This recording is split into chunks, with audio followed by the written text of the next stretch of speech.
Good memories. We'll remember 1991 and Sheffield when it was last held in the UK. What an event that was. I think they built Don Valley Stadium for that event as we join the next of our races. Men's lightweight 4. German lightweight 4 taking an early lead with Japan just in second. Japan were the fastest from the heats, so expecting something from them later on. And just coming to shot, we have the Dutch. Currently fighting out for third with Poland or Italy.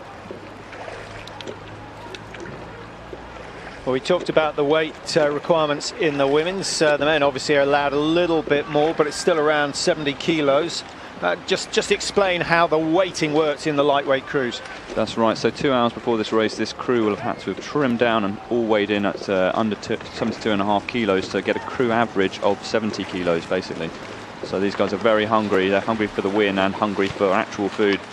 And, and is it better to have two guys at around 72 and a couple slightly lighter, or is it better to have them all at 70? Has anyone established exactly which works best? On the British team, usually we're all aiming for 70 ourselves, but I know sometimes the Danes, they often have one big guy in there. They used to have, their stroke man used to be huge, and the rest of them used to trim down for him, basically. Yeah. Was that successful? Well, Eskild Ebbert was a very successful Danish oarsman, and he was huge, so I guess he had that sort of persona that people would make weight for him, basically. So they go through 12.50, and this is where the hard graft starts. They're right in the middle of that third quarter where so many crucial moves are made, and it's between Japan and Germany once again. Another cracking performance from the Japanese lightweights here. They're pacing it very well, and clearly their coach has done a lot of work with them because they're very slick on their blade work. Yeah, both these teams medalled actually in the last university games. That was in Kazan 2013. Germany the gold medalist, Japan the bronze medalist. They'd love to turn that one around, but they might have a big job here. Germany's time in the qualifying 6:14. Japan did 6:11. So pretty much going to form at the moment as they go through 1,500 metres, 500 metres to go.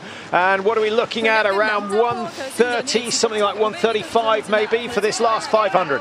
That's right. If they're really going to sprint it, it'll be down in the low 130s. But so this, I'm expecting a bit more from this German crew. We've got half of the German lightweight 8 that won gold at the Amsterdam World Championships at the Bosbahn. So this is an experienced German crew, but the Japanese are just stepping away from them.